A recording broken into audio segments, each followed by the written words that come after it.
Now the second one is the uncompetitive inhibition. First हमने competitive inhibition cover किया था, now uncompetitive inhibition. अब ये competitive inhibition से slightly different है but easy to remember. इसमें क्या होता है, in simple words inhibitor free enzyme से बाइंड नहीं करता है, वो एंजाइम और सबस्ट्रेट के कॉम्प्लेक्स से बाइंड करता है।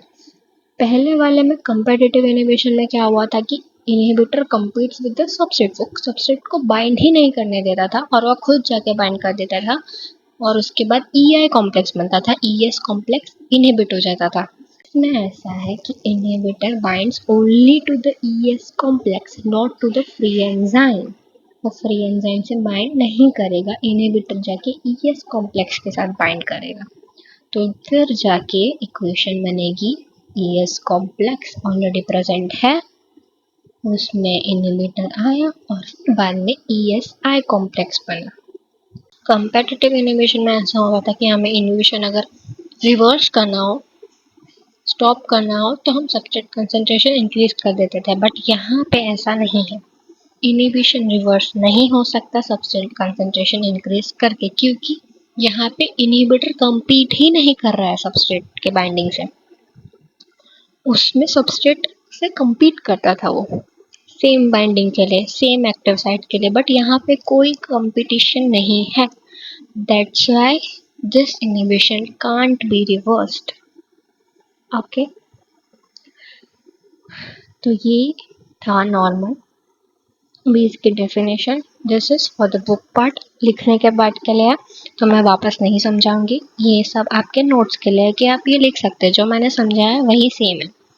इसमें ज़्यादा बढ़ा चढ़ा के लिखा है क्योंकि मेन मोटो था कि मैं समझा भी दूँ और आपके नोट्स के लिए भी काम आए कि आपको वहाँ पे जाके एक्चुअल में लिखना क्या है। इनहिबिटर बाइंडिंग साइट के बारे में भी आप लिख सकते हैं, जिसमें सिर्फ इतना ही लिखा है कि फ्री एंजाइम में इनहिबिटर की बाइंडिंग साइट नहीं होती है, इनहिबिटर की बाइंडिंग साइट वहाँ होती है जहाँ पे एंजाइम सबस्ट्रेट कॉम्प्लेक्स होता है, फ्री एंजाइम में वो बाइंड नहीं करेगा। इफेक्ट ऑफ सबस्ट्रेट कंसंट्रेशन में आप ये लिख सकते हैं कि जैसे कंपेटिटिव इनहिबिशन में हम सबस्ट्रेट कंसंट्रेशन इंक्रीज करते थे तो इनहिबिशन रुक जाता था, लेकिन यहाँ पे अनकम्पिटिटिव इनहिबिशन में सबस्ट्रेट कंसंट्रेशन इंक्रीज करके कुछ नहीं रुकेगा, क्योंकि यहाँ पे इनहिबिटर वहाँ पे बाइंड करता है जहाँ पे सबस्ट्रेट ऑलरेडी बाइंड हो, तो देयर इज नो कंपटीशन। आप ये भी कवर कर सकते हैं कि लाइनवेवर-बर्क प्लॉट में अनकम्पिटिटिव इनहिबिशन पैरेलल लाइन देता है जो दिखाता है कि Vmax एंड Km वो दोनों डिक्रीज हो चुके हैं। दैट्स इट, और अगले वीडियो पे हम कवर करेंगे next the non competitive inhibition.